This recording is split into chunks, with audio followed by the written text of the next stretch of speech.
Maulang umaga mga kainsan. Katatapos lang po namin tumanim diyan sa kabila. Tapos na po kami tumanim diyan. Yan. Kaya po dito kami. Nandito na po kami mga kainsan. Pati po si tatay. Ang lalim po ng daan. Lalim mga kainsan oh. Maulan po ay maulan.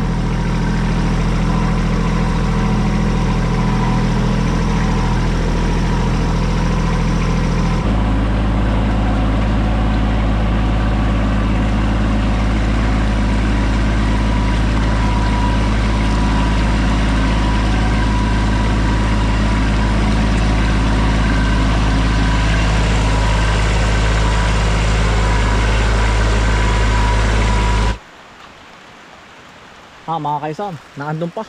May 15 tray pa dun. Are, hinahakot natin isa-isa.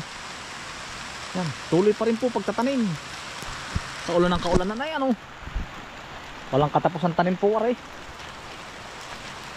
Yan. Nandun po si tatay. Tumulong ho ang itay. Ang laka ng tubig oh. Galing bundok mga kaisan oh.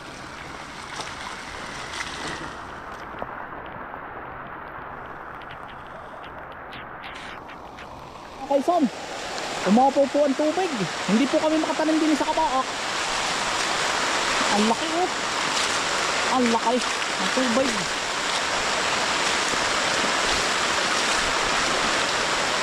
Ay, doon ang gagaling ang tubig oh.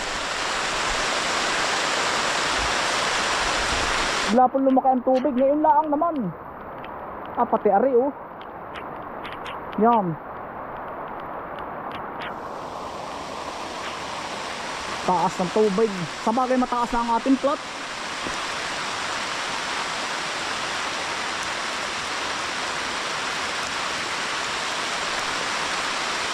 Titingnan ko muna doon sa mga kainsan.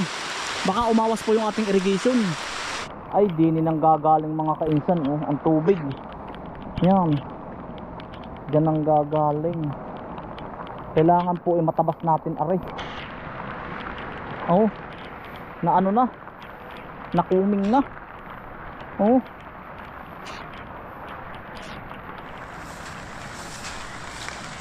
Matatabas natin na rin irrigation are.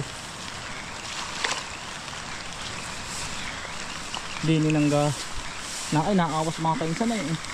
Kuming na eh, kumuming. Are po, yun ang gagaling din sa irrigation. Ang laki oh. Sobra-sobra naman po ang tubig. Oh, laki. Oh. Kaya nga po ito nilagyan natin ng pailog. Yan eh. Hanggang dyan sa palabak eh. Doon. Lahat po ay may pailog yan, papunta doon. Ay laking hito oh. Pababa. Isan, mga ikatlong hakot na po natin ang binhi.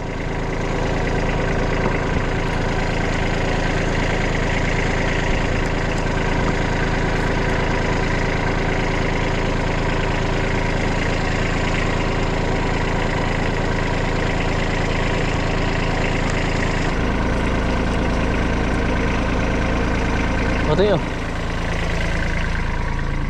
Boss, sama ka uli? Oo. Sige Otoy. Hello Otoy.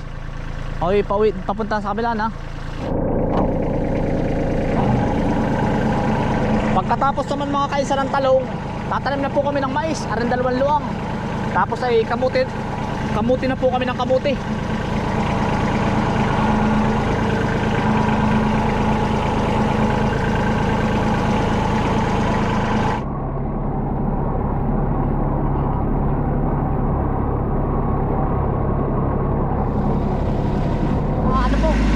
Sa daan ko.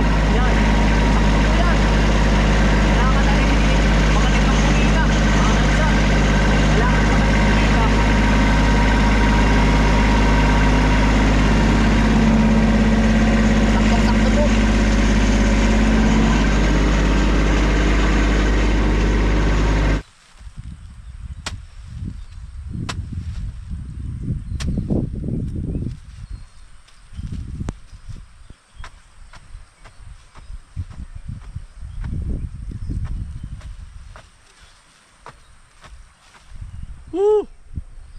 Perning! Nagagamas ba? Uy! Gagamas! Nagagamas? Ah.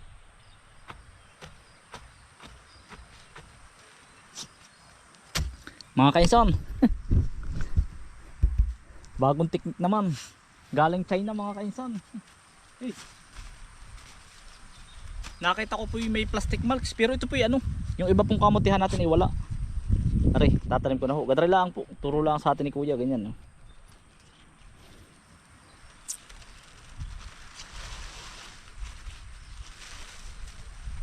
Yan. Kung maaari mga kainsan, huwag niyong ikabaon ng malayo, ng malalim. Para sa akin ha. Saka mo na siya tatabunan pag medyo nagdudumalaga na. Yan. Ah! Wala kuya. Wala pa. Oh. Ito po, itong ilalim na ito, nakubutan na po ito natin dati. Sobrang ano po nito, itong bed na to, sobrang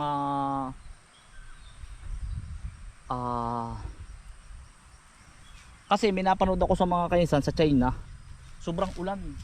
Ang technique nila may plastic marks pag maulan. Pero sa bagay, papanag-araw naman po dito. Yan. Kung maaari mga kainsan, para sa akin ha. Hindi po ako eksperto, pero hello po sa mga eksperto. Yan. Huwag niyo kong kalaliman. Yan. Kung maaari, ano lang siya. Sakto lang. Yan. Ito lang ano nyo talbos. Yan. Base sa experience ko ha. Pwede nyo hindi sundin, pwede nyo sundin. Hindi po ako talaga professional. Pero base sa mga experience ko yan. Dati-dati, tinanim ko ganyan na. For example mga kainsan, napalalim ang tanim mo. Ang tendency niya, pag napalalim, ugat ng ugat laang siya. Pero, kung mababaw ang tanim mo, at saka mo siya tatabunan, after 1 month, pwede mo na siyang tabunan. Areho. Basta ano lang, mga ganito lang ang kakapal ng tabon, ganito lang. Mga uno imedya. Yan. Yan. Kamuti ho. Alam mo kung bakit mga kamuti mga kainsan? Yan, lahat po ay kamutihan na yan mga kainsan. Gawa ng hindi po matrabaho ang kamuti. Talagang ang kita mo po ay ayos din po ang kita. Oh, napurbahan ko ay. Pero meron po tayong malawak na talungan. Kaya lang ito po, isang gamas laang. Ito na yun, isang gamas. Tapos antay mo na, uhukayin mo na siya. Less gastos. Oh. Yan. Hello po sa mga saryayahin ng mga magkakamuti. Yan. Ang gagaling po din ng magkamuti.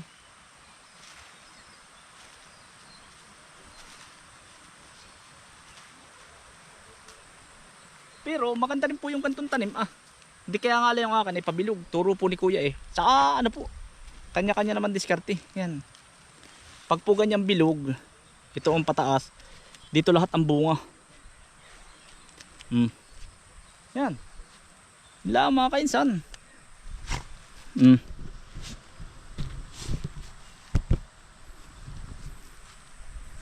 Hindi ko na ho tinanggal ang plastic marks at ano naman. Ayan oh.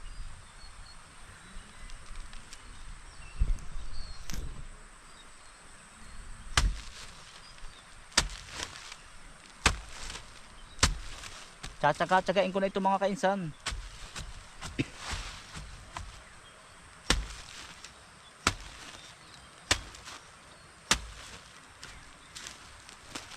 Mga tiyuhin ko po natin sa kalabila oh.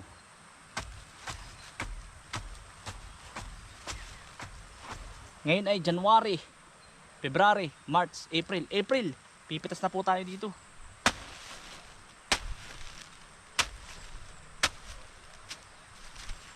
Bale, ano mga kainsan?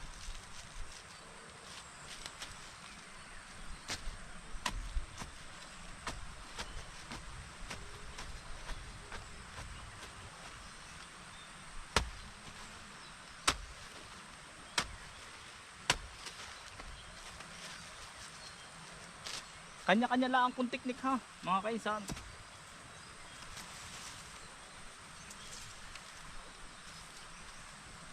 Makikita po nyo ang laman nito mga kainsan. Ah, hitik na hitik to. Kuman. Pwede nyong gayahin, pwedeng hindi. Sa mga magtatanim po.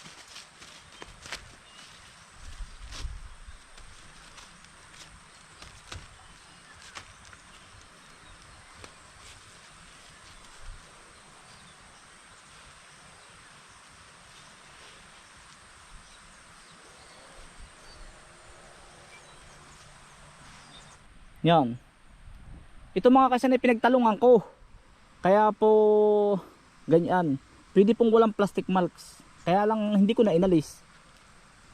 Kasi testing din nga eh. O yan o. Tama mga kainsan. Are. Ito po ay aanin ng 1 kilo ang isa. 1, 2, 3, 4, 5, 6, 7, 8, 9.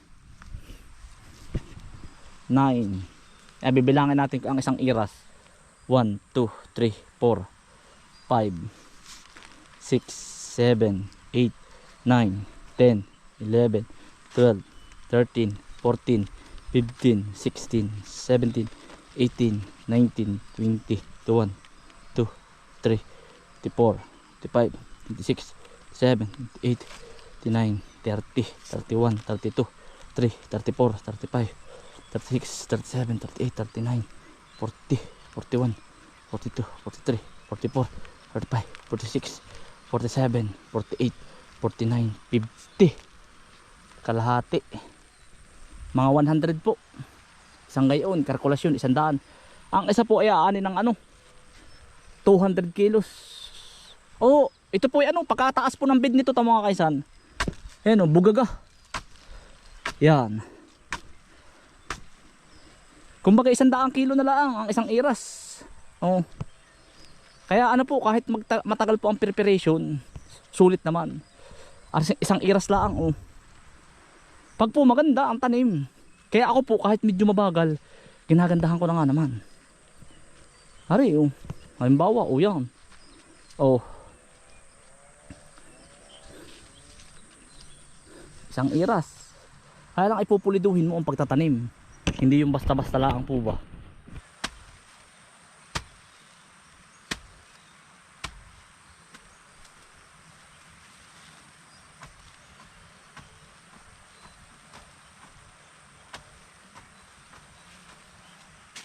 Dati biro mga kainsan ay kami terno pag kami nagtatanim ng kamuti. Unang itinatanim, ito'y totoo itong nangyayari talaga mga kainsan. Kung sino yung may paturno sa amin, iigba yung ari ng lalaki, iigba sa kasama itlog. Talagang kalokohan din yun. Ay ano ba naman yung para lumaman ng malaki. Pasintabi po sa mga bata. Oo, totoo ko yung mga nakasama ko matatanda. Kung bagay ari gagana rin. Iigba mo yung ari doon. Talagang ako dininiwala din ay. Kaya sabi ko hindi man. Paano ka maniniwala? Bugagahin mo ito. Talaga naman lalaman Kahit naman anong bugagahin mo. Mapera ang lupa ay matigas. Hindi talaga yun lalaman.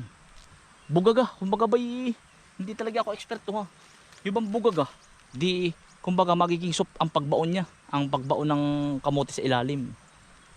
Pero kung matigas, halimbawa ang iyong lupa mo ay parang tabla sa kaingin, yung ganari parang tabla, isang ba lumaki ang kamuti, diot parang tabla ang ganari, matigas, hindi babaon ng kamuti, hindi lalaman ng marami, basta't bugaga. Bugaga ang lupa. Sa bagay sabi niya kay namong kainsan talagang ganun po nung araw. Ako laging kasama ng terno matatanda Kita ko ba't ka naghuhubo? Wala naman akong idea. Kabataan niya. Yung pala iniigbahan. Yung iba naman, ako medyo mabagal magtanim po ng kamuti Gusto ko yung pulido talaga. Kahit abutin po ako ng 2 araw din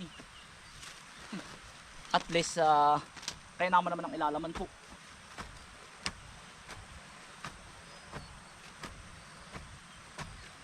Grabe naman ang ilalaman.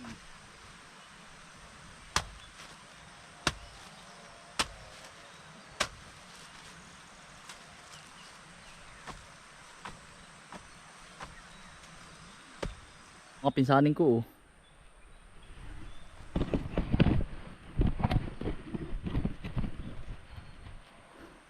Natingin sa akin yung mga pinsanin ko eh. Kalasing saya sabi si pinsan ay nabubuang. Nagsasalita mag-isa. Eh kayo po ang kausap ko ay. Woo! Kakain! Yay!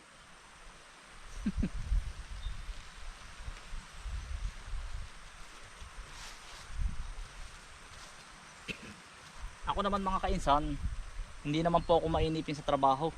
Nako, kahit po ako maghapoy sulo, wala pong problema.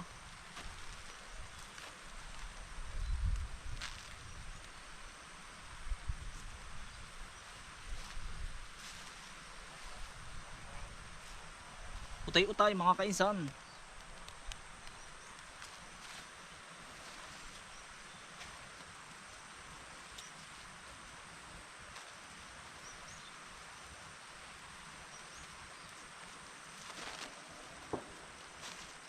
Utay-utay po. Ayan sabi ko sa inyo mga kainsan, huwag kayong tatanim ng ganari. Hindi bugaga, ari oh. Kumbaga rin lupang ari. Parang tabla. Tiyan mo. Matigas. I-compare mo naman dito sa tinatamnan natin, sobrang lambot ka bo. Lubog agad. Kumbaga na lubog. Oh. Eh di ang kamuti pag lumaki, gagayon. Kapagayan. Oh, pagaganari. Oh. Eh di ni, pag matigas, hindi siya lulubog. Oh. Pag hindi siya lumubog, hindi na siya lalaki. Magiging siya ng pugok. Yun. Gayon. Oo, isang pula ang pungura po kamuti.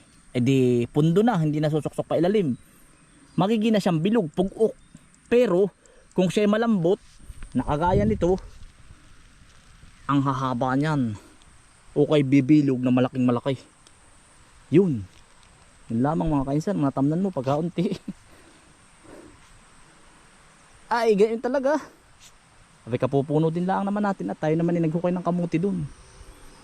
Ay, di mamaya po yari. Ari, iya. Ako may inaabot ng gabi din eh. Utay-utay. Utay-utay mga kainsan, huwag kang maiinip. Iya. Pag nag-inip ka, ay di wala kang kamote.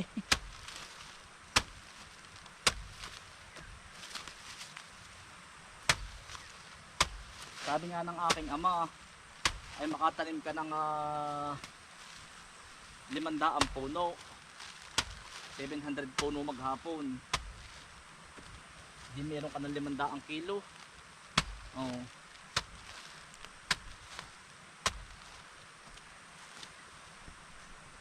Kung araw-araw ano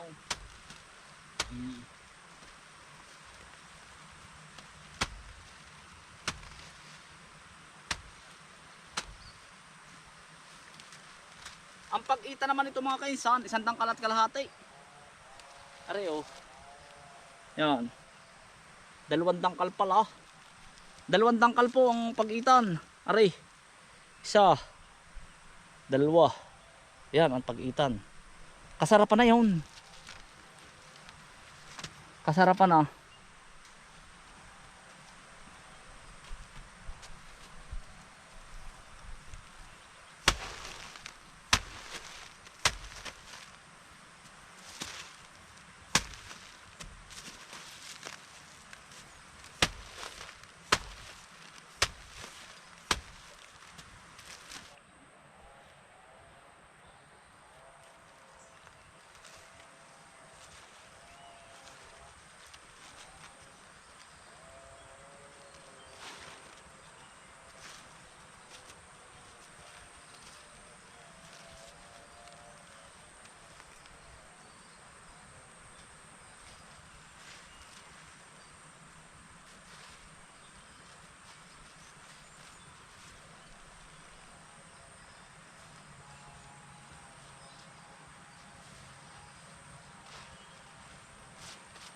Basta't sa maghapon mga kaisan, huwag kang papayag na walang tanim maghapon.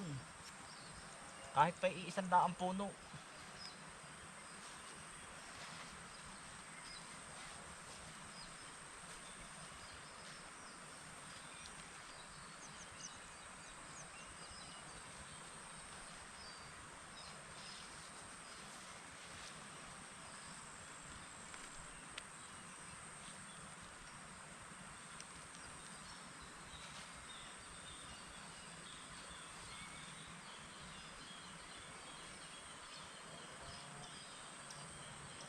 Milky, puti, tara na.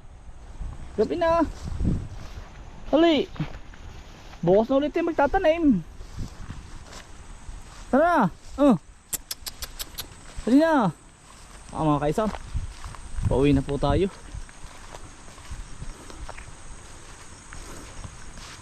Bunso. Uy.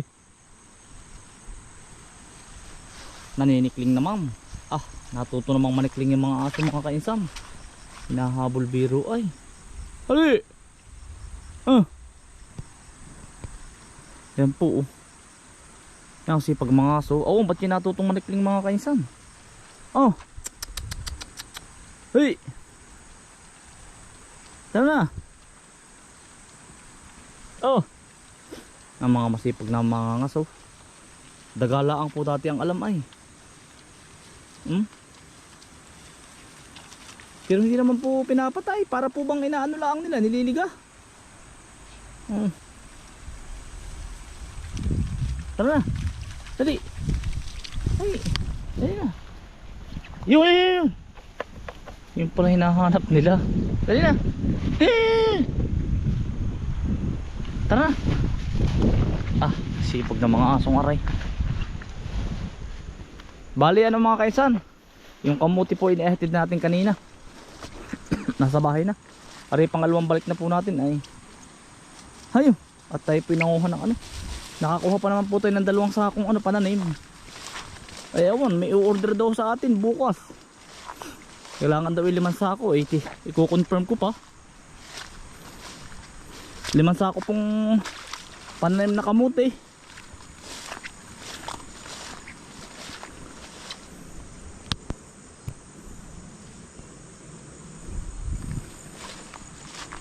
Naay po mga pananim. Natanim na po tayo doon ayun, uti-uti. Bukas po pagkatapos puntam na noon. Hanggang bukas na lang yun ay. Pero pag po makaaga lilipat dito sa kamuti. Tara na. Uy. Tagain na rin po pala mga saging din makakahapay pa ata. Nahihinog na sa dulo. Puro hapay na rin ang saba. Ayan pa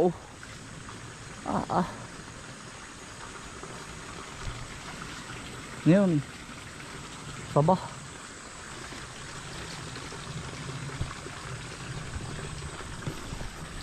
Mga kaisan, maraming salamat po sa inyong pagsama. Hahapin po muna ako ng saging, hinog na kinakain po ng musang. Mga kaisan, maraming salamat po sa inyong pagsama. Ingat po lagi, stay humble and God bless. Peace, bye. Salamat po.